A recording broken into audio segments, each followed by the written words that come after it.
Hi, I'm Jason from Cruz Art. I'm Guy from Cruz Art. We're a small art studio making big art. So small we don't have a space to work in except the tunnel. So today was the culmination of several weeks worth of work and weather managing the weather, or weather managing us. We were asked to help beautify the Union Street MBTA tunnel, and Vision Space sponsored it, and it's been pretty cool. Like cold cool, but fun cool. Lots of the struggles were, for me, working with new materials or materials I don't use very often, and drips. Those are scary. And for me was trying to figure out how to make a statement that ties into everyone when not everyone's had my experiences.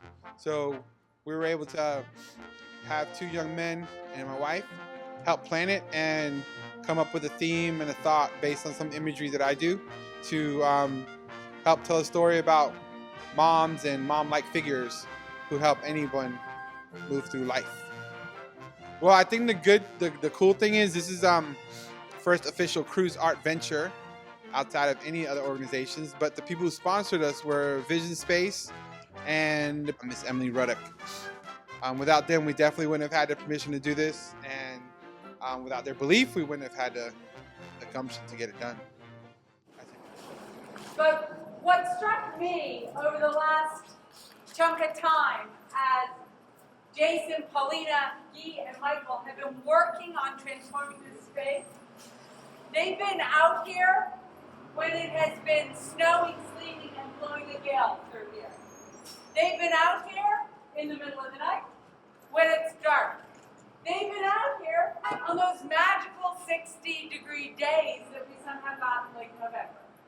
They've been out here making something good, right? What we know is that in our lives, there are those times when there's rain, sleet, snow, and gale force winds, when it feels like nothing can work for good, and that everything's going to end up a disaster. And there are those times when it's the dark of night and we're saying, I really just need to call quits and get out of here. And then there are also those 60-degree days that are blessing out of nowhere. And you say, thank you, Lord, because I really needed to believe that something was possible. But whether you're knowing the rain, the storm, the gale force winds, the dark, the light, the warmth, you are the way something good happens in Lynn. You are the way we transform this city. It's your vision. It's your understanding that each one of your lives matters. Totally, completely, forever.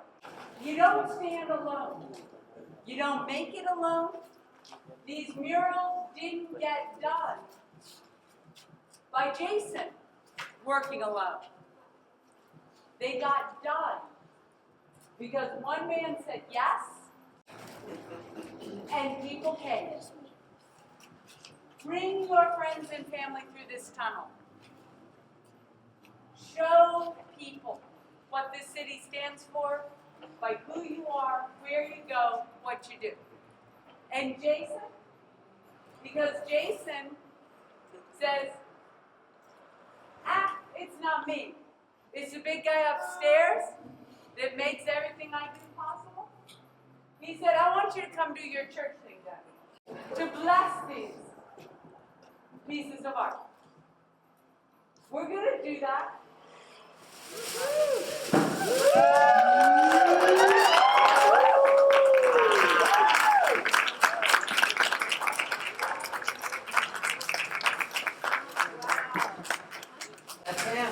We are blessing works of art here, Rob, but you all know that you are a work of art.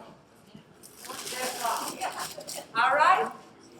So, however you know that force of creativity and power that moves and motivates you in your life, hold that sense of power in you. We give thanks for those who created this art. We give thanks for the power to inspire, the power to dream, the power to make a difference in the world. We give thanks for young people who are works of art, old people, middle people who are works of art, who know whether they're running for a train, looking for a place to sleep, or painting in the middle of the night, that there is a future that is good, that is holy, that is blessed. So take this work, raise it up, look at yourself, and say, I am a work of art. I am going to make this world new. Amen. Chick song. It's called Fruits of Their Labor. This piece is for all the fruit in the city who have yet to blossom, awaiting their opportunity. Without the labor from the motivational people in our lives, many of us would not have been able to grow. The women on this wall have harbored and or nurtured the creativity of others to bring out the potential in the fruit brought before them. Providing a thriving love and passion through the seeds given, they have earned our respect as mothers, motivators, and role models for the youth and communities. In a month and some change, I will be leaving off to college.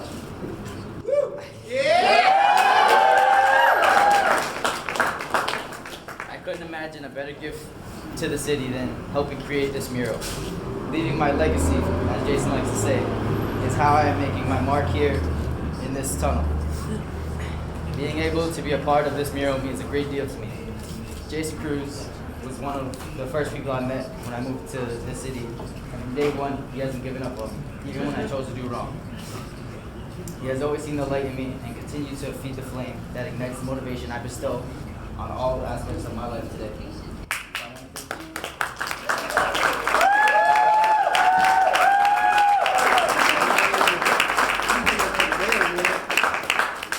I want to thank everybody for coming out and supporting, the mural, for all of us that worked on it, between me, Jay, Michael, and Paulina, and everybody else that came to support.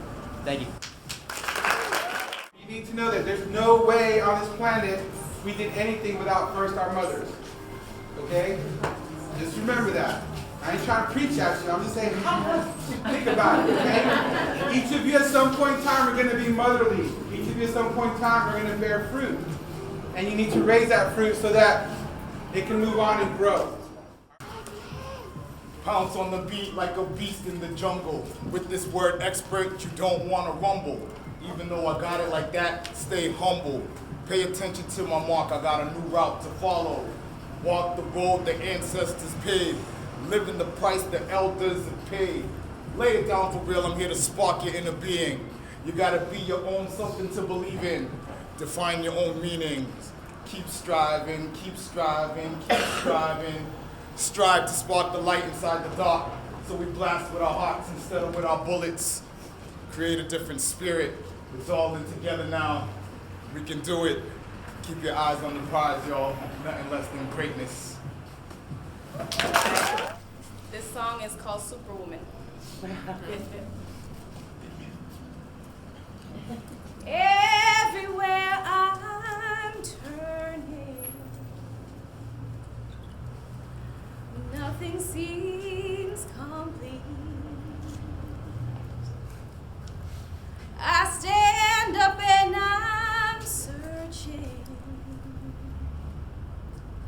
for the better part of me. I hang my head from sorrow, seed of humanity. I wear it on my shoulders, gotta find the strength in me, 'cause I am a superwoman. Yes, I am. Yes, she is. Even when I'm a mess, still put on the best with an S on my chest. Oh yes, I'm a superwoman.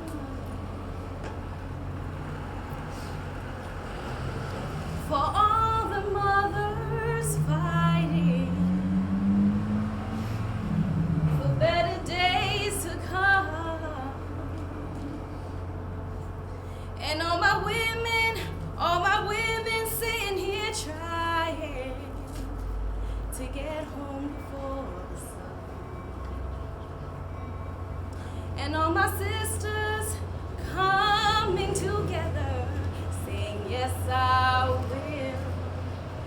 Yes, I can. 'Cause I am a superwoman. Yes, I am. Yes, she is. Even when I'm a mess, I still put on a vest with an S on my chest. Oh, yes, I'm a superwoman. And when I'm breaking down and I can't be found, and I start to get weak, 'cause no one knows me underneath these clothes, but I can fly. We can fly, oh, 'cause I am a superwoman. Yes, I am. Yes, she is. Even when I'm a mess, I still put on a vest with an S on my chest. Oh, yes, I'm a superwoman.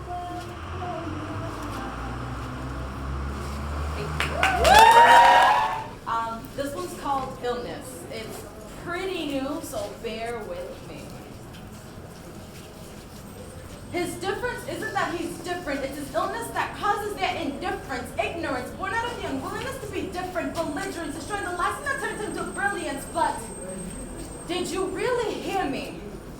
I said his difference isn't that he's different, it's his illness that causes their indifference, ignorance, born out of the unwillingness to be different, belligerence, destroying the last thing that turned him to brilliance.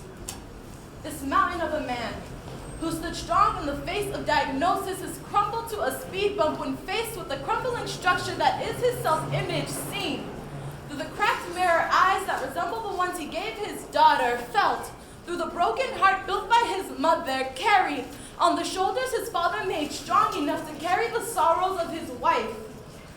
But what happens when he is the epicenter of her pain? How do you relearn to carry yourself when you've been ingrained since birth? Men do not ask for help. You find the problem, you fix it, and then you forget. It took 3 attempts at fixing it, 4 at forgetting, 5 bruised bodies because of it, and 6 broken souls wondering when it will ever end. No light at the end of this tunnel. He has no solution for the compound fracture in their family. There is no way to keep the beast appeased when its never-ending hunger calls for the sacrifice of all those he holds dear. It used to be his pet, a calm companion for the night she refused to keep him warm. This pet is more animal than it appears, biting hands that feed it. He couldn't do it anymore. He wouldn't do it anymore, so he let it go. He finally figured out, you don't need a choir to hear the gospel. His weakness now his greatest strength. Build-A-Bear ain't got nothing on his stitches. They hold together the man I proudly call my father in the face of any critic. He hasn't fallen from grace. He's only found a new crowd to preach to, and hopefully they listen when he says, this disease does not end your life. It only teaches you how to appreciate the time you have left with those that matter. I am thankful for the voice that is booming throughout the room, the ears that you don, feasting upon the thanks that come from this thick frame and this heart that fills me. Praise the raw foundation that we're built upon this wonderful house. It's like a second home to me, and without it, I wouldn't be here. These walls enclose us yet liberate us. The awe-inspiring souls that fill this room have fueled me with the courage to stand here before you. I am thankful for the oxygen, the life force that you breathe in. Take it in and with all its essence and let it fill you, and let it fill the void that you may have inside. Don't let the thanks and praise you have go devoid of notion, whether it be a silent utter. Don't let your significant others go without praise. And just know that, like a mirror, they are mimicking you through and through without falter. Just know the thanks that not only I pass on, but you pass on is like a transient connection between the souls. I thought I heard our hearts beat in sync once. Each and every one of us, I thought that even if just for a moment we all moved at the same speed in this race we call life, for just enough time to align our souls and feel them pulse together, but that was just that, a moment. And as we all shifted into our different places, I felt some of us depart and others fall apart in an instant. And I was left wondering if anyone else noticed, if anyone else cared, if I would be the next soul shattered by the news that my life had been set on fire, because that is the human condition, is it not? Selfishness, even in the moments when we're worrying about someone else, or maybe it's just instinct. Maybe it's just the thought that all of our days are precious and all of the ways we live our lives matter because our lives matter. Maybe it's the thought that counts. Maybe the thought that all I could do for her was sit there and cry with her counted for something more. She wanted me to cry with her. She wanted to know that someone else feared for her as much as she did, and I did. So I did. I cried until she stopped, and then when she cried more, I held her and told her how everything was going to be okay. And she turned to me and said, "That's just the thing friends say to stop the tears," and then she smiled. It may have taken me a while to collect her tears and throw them into this vast ocean we call hope, but I had to do it. I had to be there for her because if it had been me, she would have been there. But I guess that's just how we work, isn't it? We all move at different speeds, hoping someone will align with us, hoping someone with a gentle heart and a loving soul will let their hearts beat in sync with ours for a moment. And on that day, I thought I heard us all, but it was just her thundering in all her rage and forgiveness all at once. I guess it turns out some hearts beat stronger than others. Some hearts beat strong enough to make it sound for a few moments like we're all moving at the same speed in this race we call life. I keep praying for times like this, to rhyme like this. Type of thing a drug can't do for the high I'm in. If you've seen what I seen through my eyelids, you know I cherish every second of the time I get. Cause all my dreams are coming true, like are written in my prophecy. What's a chance like kid like me can stand up from the wannabe? It's my life, I'm moving at my terminal velocity. I don't wanna go home or I'm not finished with my odyssey. All this time and the music and the money, trying to make my fame so nobody can take it from me. Playing catch up with these artists and the famous all above me, but I do it for my fans and everybody else who loves me. I do it for the people, I give them what they need, yo. I'm flyer than an eagle, I'm soaring to the top, but I will never leave, yo. I'll do this any time of day. These haters act like gangsters, but the threats of making child's play. My team's behind my back, saying Denny coming on like I'm moving through it fast, so confident I'll find my way. By the way, I'm so fly, looking at me now, and the lady saying, "Oh my goodness." Class like a bow tie, a gentleman at heart, cause I spit the truth, no lie. My dreams are in my reach, but it's dawning cause I work so hard, there's never time to sleep. So I slave over these words and everything I preach, thinking the only thing real in me is living in my dreams. American pathos. They did not ask who he was when he boarded that train. Everything about him did not say straight A student, mama's boy, bully Vic, sci-fi fanatic, or after-school guardian of a pigtail baby sister galaxy. In one's felt motion, he entered the terrain trying to board that train.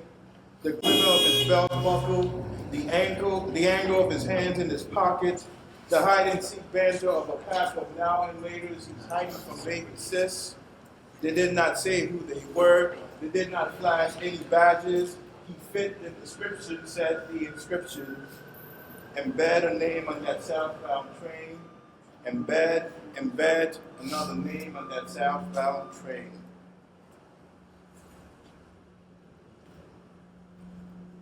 Someone you used to know lived here as a stranger, among the shushes, and a whole person breathing fumes of hushes, pushing out only what the lungs know to be true. A whole person living and dying here as a stranger, someone with your name, your eyes, commissioning frowns for smiles. The last piece is actually accident with the Discovery Channel. So kids, watch the Discovery Channel, because the poem could come out of it. This was a feature on black bears and how they found some trace of something in their hairs. And so I decided to write a poem called Trace Commodity. If we could leave a revelation for our heirs, it would be a salmon's decomposing carcass, said to release nitrogen into the nearby ecosystem, into weeds and trees and rice grass, which black bears eat. Later, traces of nitrogen can be found in their coarse hair because someone saw it fit to test black bears and their coarse hair in Alaska and not in Ferguson or cities like it, where the premature decomposition of a black body is released into the near and by and clings to the fibers of one's clothes or hairs in one's nostrils, rendering the smell of death as common as breathing itself. Thank you.